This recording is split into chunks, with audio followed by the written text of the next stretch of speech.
अस्सलाम वालेकुम गाइस, मेरा नाम है दिनेश कुमार और मैं हूँ आपका इंग्लिश टीचर। और मैं आज आपको इंग्लिश क्लास की जो 10th क्लास की इंग्लिश का पोएम है वॉइस ऑफ गॉड, वो मैं समझाऊंगा। और इस लेक्चर में हम पढ़ेंगे वो पोएम वॉइस ऑफ गॉड जो लॉइस आई न्यूमैन ने लिखी है। सो आइए पहले चले देखते हैं कोटेशन को। तो कोटेशन क्या है आज का कोटेशन है, रीडर्स आर लीडर्स। जो रीडर्स होते हैं अच्छे, वो कल के रहनुमा और कल के रीडर्स बनते हैं। दोस्तों, पोएम जो वॉइस ऑफ गॉड है वो लिखी गई है लॉइस आई न्यूमैन ने लिखी है, जो कि पैदा हुआ था 1893 में और जिसकी डेथ हुई 1972 में। द वॉइस ऑफ गॉड को हम द वॉइस ऑफ गॉड पढ़ेंगे, उसको दी वॉइस ऑफ गॉड नहीं पढ़ेंगे। द का बहुत बड़ा इस्तेमाल है, आर्टिकल है द, जो इंग्लिश लैंग्वेज में बहुत बड़ा इस्तेमाल किया जाता है। जैसे हम पढ़ते हैं दी एंड पढ़ते हैं, तो वहाँ पे जो एंड वर्ड है उसमें लेटर जो फर्स्ट स्टार्ट हो रहा है वो वोवल साउंड दे रहा है, इसीलिए हम उसको दी एंड पढ़ते हैं। यहाँ पर हम वॉइस जो है तो द पढ़ेंगे, क्योंकि वो यहाँ पर वॉइस जो वर्ड स्टार्ट हो रहा है उसका लेटर वी से स्टार्ट हो रहा है, वो कॉन्सोनेंट साउंड दे रहा है, इसलिए हम द वॉइस ऑफ गॉड पढ़ेंगे। तो चले देखते हैं इंट्रोडक्शन राइटर का क्या है। तो राइटर का इंट्रोडक्शन कुछ इस तरह से है। This poem is written by an American writer Lois I Newman. He was born on Providence Rhode Island in United States. वो पैदा हुआ था Providence Rhode Island in United States में। दोस्तों, यूनाइटेड स्टेट्स का दूसरा नाम अमेरिका भी है। He has studied from Brown University and he also delivered his doctoral lecture at Columbia. उसने ब्राउन यूनिवर्सिटी से तालीम हासिल की थी और उसने लॉइसा न्यूमैन ने डॉक्टरेट यानी पीएचडी का लेक्चर कोलंबिया में भी दिया था। He is author of many books on religious subjects. वो मुसन्निफ़ है बहुत ही किताबों का रिलीजियस सब्जेक्ट्स पे जो लिखी गई हैं उसका वो राइटर हो के गुज़रा है। This poem is about religious point of mind. ये पोएम कुछ मज़हब तौर पे ज़्यादा ही इंसानों को असर करती है, क्योंकि ये पोएम ख़ास तौर से उस लोगों के लिए लिखी बहुत जा रही है जो मज़हब को लाइक करते हैं या लव करते हैं या उससे बहुत ज़्यादा जुड़ाव रखते हैं, उसके लिए ये पोएम बहुत लिखी जा रही हैं। यहाँ पे एक बात कन्फ्यूज़न बहुत होती है, लॉइस आई न्यूमैन का फुल नेम क्या है। लॉइस आई न्यूमैन का फुल नेम है लॉइस इसराइल न्यूमैन। पोएम कुछ दोस्तों इस तरह से हैं। I start to hear the voice of God. मैंने खुदा की आवाज़ को जानने की कोशिश की। And climb the topmost steeple. और मैं चर्च के ऊपर से ऊपर जगह पे जाकर बैठ गया। And but God declared. पर खुदा ने मुझे ऐलान किया, गो डाउन अगेन, नीचे उतर जाओ। आई डोल अमंग द पीपल। मैं इंसानों के दरमियान में रहता हूँ।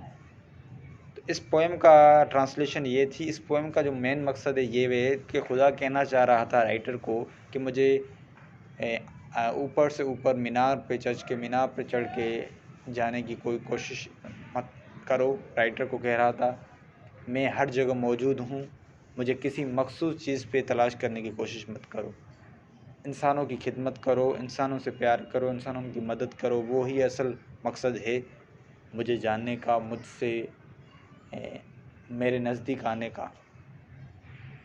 अगर तुम इंसानों से मोहब्बत और उससे अच्छा सलूक नहीं कर सकते तो तुम मेरे नज़दीक भी नहीं आ सकते। इस पोएम का ये मतलब होता है। अब इस पोएम में रेफरेंस, कॉन्टेक्स्ट और एक्सप्लेनेशन पर भी देखा जाता है। सिंध टेक्स्ट बोर्ड में ये सवाल बहुत आते हैं कि आपको 4 लाइनें दी गई है और उसका आपको कॉन्टेक्स्ट, रेफरेंस और एक्सप्लेनेशन लिखनी होती है। स्टेंजा कहते हैं दोस्तों 4 लाइनें जो पोएम्स में लिखी होती है उसको स्टेंजा कहते हैं। कभी कभार 3 लाइनों की स्टेंजा भी होती है। सो रेफरेंस का मतलब क्या है। रेफरेंस का मतलब ये है कि आपको जो लाइंस दी गई हैं पेपर में, उसमें आपको बताना है कि ये लाइंस कहाँ से ली गई है और किस राइटर ने ये लाइंस लिखी हैं। जैसे I start to hear the voice of God and climb the topmost steeple, but God declared, go down again, I dwell among the people. यहाँ पे आप रेफरेंस को इस तरह से लिखेंगे, these lines have been taken from the poem voice of God written by American writer Louis I Newman. Context दोस्तों, context का मतलब क्या होता है? कॉन्टेक्स्ट का मतलब होता है कि जो भी पोएम में ओवरऑल मेन आइडिया या मेन पॉइंट क्या है, पोएम क्यों लिखी गई है, पोएम का मकसद क्या है कहने का, कॉन्टेक्स्ट उसे कहते हैं। कॉन्टेक्स्ट का मीनिंग अगर इंग्लिश में बात करें तो meaning in the between the lines होता है, मीन्स जो लाइनों में ओवरऑल जो मीनिंग लिखा रहा है वो क्या है। कॉन्टेक्स्ट को सेंट्रल आइडिया, ये बात सेम ही है, सेंट्रल आइडिया भी मेन आइडिया होता है पूरे पोएम का। तो कॉन्टेक्स्ट कुछ इस तरह से हैं, the poet states main idea that if man wants to close himself to God he has to serve human beings firstly because God loves those who loves people। शायर कहना ये चाह रहा है कि अगर इंसान को खुदा के नज़दीक होना चाहता है तो उसे पहला काम ये करना होगा कि वो इंसानियत की खिदमत करे, इंसान से अच्छा सलूक करे, क्योंकि खुदा उनको प्यार करता है जो इंसानों से मोहब्बत करते हैं। एक्सप्लेनेशन कुछ इस तरह से होगी, in these lines the poet states that I had curiosity I desire to listen the voice of God. उन लाइनों में शायर ये कह रहा है कि मुझे बहुत चाहत थी, बहुत ख्वाहिश थी कि मैं खुदा से मिलूं और खुदा की आवाज़ को सुनूं और उससे गुफ्तगू करूं, इसलिए so I climbed upon the highest place of church building, इसलिए मैं चर्च के ऊपर से ऊपर जगह पर चढ़ के जाके बैठ गया। But God declared me to go down again and gave me knowledge that he God lives among the people. पर खुदा ने मुझे वहाँ से हुक्म दिया कि नीचे उतर जाओ, मैं इंसानों के दरमियान ही रहता हूँ और मुझे इंसानों में तलाश करने की कोशिश करो, इंसानों की खिदमत करो, को मुझे ये गाइडेंस मिली। He is present everywhere the right way to serve humanity. और मुझे ये भी पता चला कि खुदा हर जगह मौजूद है, खुदा किसी मखसूस चर्च, मंदिर, मस्जिद में नहीं है, खुदा हर जगह है। और अच्छा तरीका खुदा के नज़दीक होने का ये है कि इंसानों से खिदमत कर। अब चले देख लेंगे एक्सरसाइज क्या हैं जो बुक में दी गई है, 10th क्लास की बुक में दी हुई। वो है, ये फर्स्ट क्वेश्चन है, why did author climb the steeple. Author जो है राइटर, वो स्टीपल जो टॉप मोस्ट बिल्डिंग है चर्च की, उस पर चढ़ क्यों गया। The author climb the steeple to hear the voice of God and to make conversation. Author top most steeple पे इसलिए चढ़ गया था क्योंकि वो खुदा की आवाज़ को सुनना चाहता था और उससे गुफ्तगू करना चाहता था। Second question, what did God tell him to go down again. खुदा ने उसे क्यों कहा कि नीचे उतर जाओ, फिर से खुदा ने उसे क्यों कहा कि नीचे उतर जाओ। God told him to go down again because he wanted to say him that I lives among the people. खुदा ने उसे इसलिए कहा नीचे उतर जाओ कि मैं इंसानों के दरमियान में ही रहता हूँ, मुझे इंसानों में ही तलाश करो। और say in your own words, question number 3, what you think is the message of this poem. अपनी ज़ुबान में बताओ कि इस जो भी ये लेसन है, पोएम है, इसका मकसद क्या है। The message of this poem is that God is present everywhere and the best way to love and obey him is to serve humanity with equality. इस पोएम का जो मेन मकसद ये है कि खुदा हर जगह मौजूद है और अच्छा तरीका और सबसे सही तरीका खुदा से मोहब्बत करने का ये इंसानों से मोहब्बत करें और इंसानों की खिदमत करना, ये अच्छा तरीका है। ये क्वेश्चन नंबर 3 आप पे डिपेंड भी करता है स्टूडेंट्स, अगर आप लिखना चाहते हैं अपने तरीके से कि क्या मैसेज आपको समझ आ रहा है तो वो आप अपने तरीके से भी लिख सकते हैं। बाकी अगर किसी को लिखने में मुश्किलात हो रही है तो वो मेरा भी लिख सकते हैं। समरी अब देख लें, आइए चले देखें तो समरी क्या है। समरी में है, the poem starts with the author. Poem जो स्टार्ट होती है वो पहले राइटर से स्टार्ट होती है।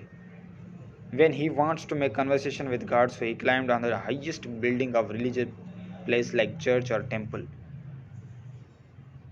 शायर को चाहत थी कि खुदा से मैं गुफ्तगू करूं, इसलिए वे चर्च के बड़े से बड़े मीनार पर चढ़ के जा पे बैठ गया और खुदा से बात करने की कोशिश कर रहा था। He thought that I may find God speaking with me at the highest place where others were not looking at us। उसने सोचा कि खुदा और मैं ही वहाँ पर बैठ कर बात करेंगे और कोई लोग हमें नहीं देखेगा। उसने ये सोच के इरादा करके वो चर्च की बड़ी से बड़ी जगह, चर्च के बड़े से बड़ी इमारत पर जाके बैठ गया। God added him suddenly that go down again. Then other came down and got written that got guidance that God lives among the people and he is omnipresent. खुदा ने उसे हुक्म दिया वहाँ पे, कहा कि नीचे उतर जाओ, मैं इंसानों के दरमियान ही में रहता हूँ और मुझे इंसानों में तलाश करने की कोशिश करो। ये जब राइटर को गाइडेंस मिली तो वो राइटर नीचे उतर आया और उसने इंसानों की खिदमत करना शुरू कर दी। He is not specified with particular place like living in church, mosque and temple. He understood that God loves those who helps and serves others. तो उसने ये इल्म पाया कि खुदा हर जगह मौजूद है, वो किसी भी प्लेस से पर्टिकुलर स्पेसिफाइड जाना नहीं जाता, खुदा हर जगह है। और वो उसने ये गाइडेंस मिली कि खुदा को खिदमत करना है मुझे, तो मुझे पहले इंसानों की खिदमत करना होगी, उनसे मोहब्बत करना होगी, उन इंसानों की मदद करनी होगी। तो राइटर को ये गाइडेंस मिली। तो ये ओवरऑल समरी थी द वॉइस ऑफ गॉड की। और ये ही जो मैं 2-3 बातें बयान की या जो आपको बताई हैं, यही पेपर में भी एक्सपेक्टेड होती हैं, आती हैं। एमसीक्यूज़ भी आपको राइटर के हवाले से दिया गया होता है, राइटर कब पैदा हुआ, कब डेथ हुई, कहाँ पे पढ़ा था राइटर, कोलंबिया पे क्या लेक्चर दिया था, डॉक्टरेट क्या दिया था, ऐसे ऐसे सवाल आए। द वॉइस ऑफ गॉड किसने लिखा है, तो वो आप बता सकते, the voice of Lois Newman ने लिखा है। तो ये आपका एमसीक्यूज़ भी बहुत सारे इसमें हल हो जाएंगे और ये समरी भी आप ऐसे लिख सकते हैं और रेफरेंस कॉन्टेक्स्ट का भी हो गया। और एक बात जो आपको बताना चाहता हूँ जो इम्पोर्टेंट है वो ये है, जो राइटर ने ये लिखा है, ऑथर ने जो पोएम लिखी है वो इमेजिनेटिव है, मीन्स ख्यालाती है। ऐसा हो सकता नहीं ज़्यादातर के कोई इंसान चर्च के बड़े से बड़े मीनार पर चढ़ जाए और वहाँ से खुदा भी उसको आवाज़ दे कि नीचे उतर जाओ, इंसानों की खिदमत करो, ये वगैरह ये सब बातें हों, कि ये पॉसिबिलिटी नहीं है आम लोगों के हिसाब से। जो अल्लाह के औलिया होते हैं, बड़े बड़े अल्लाह के आशिक होते हैं, नबी होते हैं, उनको जैसे बातचीत खुदा से होती है और गुफ्तगू होती है, जैसे मूसा अलैहिस्सलाम थे जो नबी थे, उससे खुदा कलाम करते थे। तो ये बहुत ही नेक आदमों, नेक इंसानों को शर्फ मिलता है खुदा से बातचीत करने वगैरह। सो ऐसा पोएट में सिर्फ ये गाइडेंस लिखी है उन लोगों के लिए जो मज़हब से बहुत जुड़ाव रखते हैं और सही इल्म उन लोगों को नहीं है, जो किताबों ऐसी वैसी बातों में फंसे पड़े हैं। तो उन लोगों को सही इल्म देने के लिए राइटर ने ये पोएम लिखी है, क्या ताकि उन लोगों को सही गाइडेंस मिले और इंसानों से मोहब्बत वो करें, खुदा से मोहब्बत करने से पहले इंसानों से अच्छी तरह से पेश आएँ। तो ये इमेजिनेटिव ख्यालाती तस्वीरात राइटर ने बयान किया है। और शायरी में भी ये होता है कि कोई ख्यालाती तस्वीरात बयान कर सकता है, उसमें राइटर को ये अलाउंस, ये इजाज़त दी जा सकती है। तो ये overall voice of God poem था। नेक्स्ट वीडियो में हम देखेंगे दूसरी पोएम को डिस्कस करेंगे। तब तक के लिए अल्लाह हाफिज़, नमस्ते एंड टेक केयर।